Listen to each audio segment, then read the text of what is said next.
Okay. Hello, everyone. This is now a continuation of our powers and exponents unit. We are now at 2.5, Exponent Laws, Part 2. Uh, this video is actually going to be split into three pieces. So I think because there are three laws here that we're going to be defining. The first one is factor to power. Okay, that just means it's two numbers being multiplied, and that becomes the base to the exponent.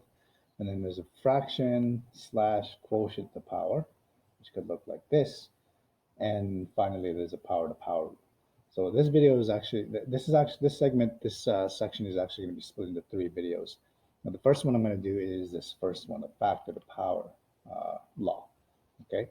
And so we're going to start with deriving that. So let's give that a title. So this first video is actually called factor to power law, or rule, sometimes they call it. Okay.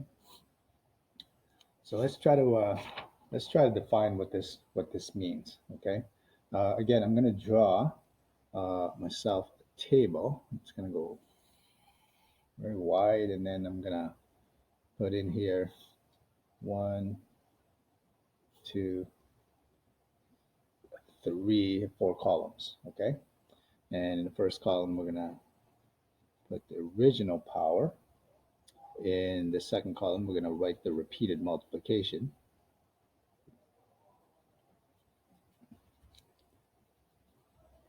Repeated multiplication. And then in this third column, we're going to have the product of factors. Okay.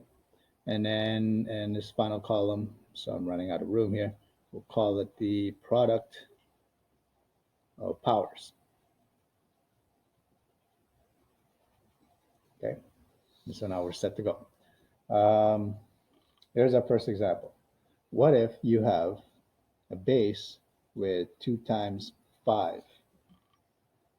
This is our base, and then we're going to put this base to the exponent of 3.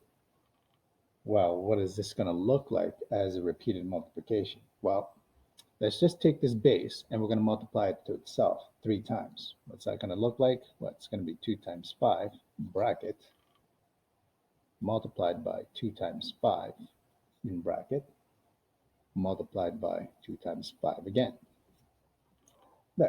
There's our repeated multiplication. Okay. And the product of all the factors, well, if you remove all of these brackets, what's that going to look like? Well, it's going to look like this. 2 times 5 times 2 times 5 times 2 times 5. Okay. But, you know, when you're multiplying, it really doesn't matter what order you're multiplying numbers. So I can actually rearrange these factors so that all the 2's are together multiplying, and all the 5's are together and they're multiplying with each other. Okay. And this is still equal to this and equal to this. And so when I rearrange these as powers, now this will have the same base of 2 to the power of 3 being multiplied by same base 5 to the power of 3. Okay.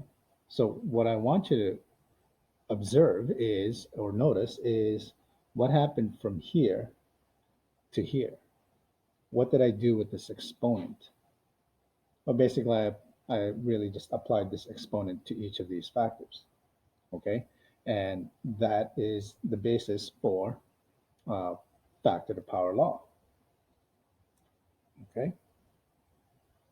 Let's try this just one more time. Okay. Just to hammer this home, I'm going to continue this data table this way. Okay. Let's try one more. How about 5 times 3 to the power of 4? It doesn't really matter what the exponent is, but basically, if I'm going to write this as a repeated multiplication, then I need 4 factors of this base 5 times 3. So I'm going to write 5 times 3 times 5 times 3 times 5 times 3 and times 5 times 3 again. All multiplication. Then, removing all the brackets, what I'm going to have is 5 times 3 times 5 times 3 times 5 times 3 times 5 times 3. And they're all just multiplying. And again, it doesn't matter what order factors are when you're multiplying them. So I'm going to rearrange the like bases. Okay, I'm going to rearrange the 5 so that they're all together. And I'm going to rearrange the 3 so that they're all together. Like so. And so I'm going to rewrite this as a power and this as a power. And I'm going to get 5 to the 4 times 3 to the 4. What happened from what happened from our beginning power to our end power? Again, if you notice, all I did was really apply the exponent to each of these factors. Okay, and that is basically the factor to power law. And so let's write that out. The factor to power law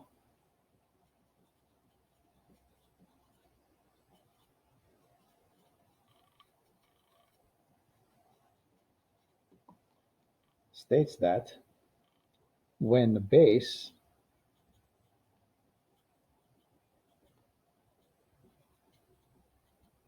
is a factor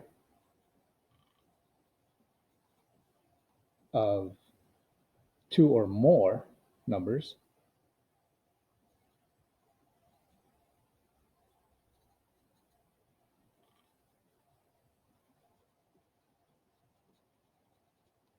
okay, comma, the exponent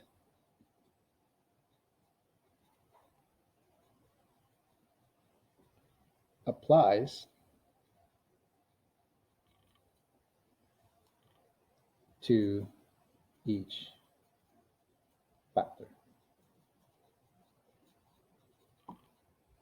That's the power to, that's the factor to power law. Okay. So then I guess in general, it's going to look like this. If in general, a times b, all that in brackets, is the base to the exponent m, then this is equal to a to the m times b to the m. It could also look like this, or a b to the power of m will be equal to a to the m, b to the m. Okay. You might see it looking like this. I think in your assignments or in this textbook or in this unit that we're using, it looks like this, but it could also look like this in some literature and different textbooks. A and b are integers.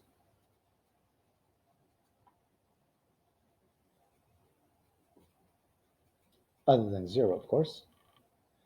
And m is a whole number.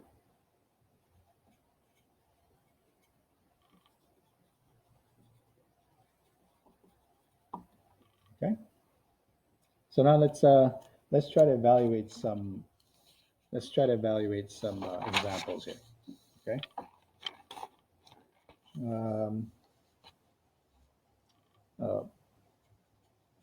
If the question asks you to write it as a power, then obviously the only thing you really have to do is rewrite it so that it's a power. Just like just like the examples that we did here. This is written as a power. This is written as a power, a factor of powers, and it's not really evaluating it yet.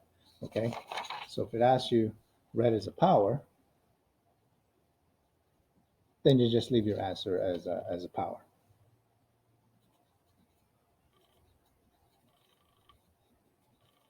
Okay, and we did this already. So for example, it's 2 times 3 as a base. to the power of 3. Then you write it as a power, simply it's 2 to the 3 times 3 to the 3. Very simple. It's when they ask you to evaluate, well, that's when you actually have to maybe use your calculator and use the exponent button in your calculator. By the way, the exponent buttons in your calculator could look something like this. Y to the x in some calculators. In some calculators, it's actually reversed. It'd be x to the y. It could look like this. Okay. Different calculators use different symbols, so you're just gonna have to get to know which one is your calculator, which is which in your calculator. So let's try an example here. Let's say, well, actually, why don't we do this first example here? What is this? If you evaluate this 2 times 3 to the power of 3, okay, we already know what that looks like as a power. We did it up here, but this time we're going to evaluate and see. Evaluate, in other words, we're going to calculate what our final answer is when we actually do the multiplication. Yeah. So 2 to the 3 times 3 to the 3. Well, 2 to the 3, that's 2 times 2 times 2. And, you don't have to, but, you can if you want, write it as repeated multiplication. You don't have to. But I would advise, if you're going to do this calculation, do this guy in your calculator first. Okay, so 2 to the 3 would be 8. And then 3 times 3 times 3 would be 27. And then, well, this will be 56, 216. Okay. And this is your final answer as an evaluation. You actually go ahead and multiply. Okay. I guess you can have some negative factors in here as well. Let's try to change this up. So let's say negative 2 times 4 to the power of, let's say, 2. Okay. Now, don't forget, if this is going to be, this negative 2 is going to become a base, then you're going to have to contain it in brackets. Okay, so this is a proper way to do it. If you lose this bracket, if you don't put that bracket there, you might get dinged or lose a mark for it. Okay, so negative 2 to the power of 2, that's negative 2 times negative 2. In other words, a negative times a negative will be positive 4. And 4 squared is 16. And then 4 times 16 will give us 64. Okay. So I do hope this video helps you with your assignment. Some of you have already gone ahead and finished this assignment. Good for you. But I hope this video does help. And this was part 1 of 2.5 Exponent Laws Part 2, which is factor to power law.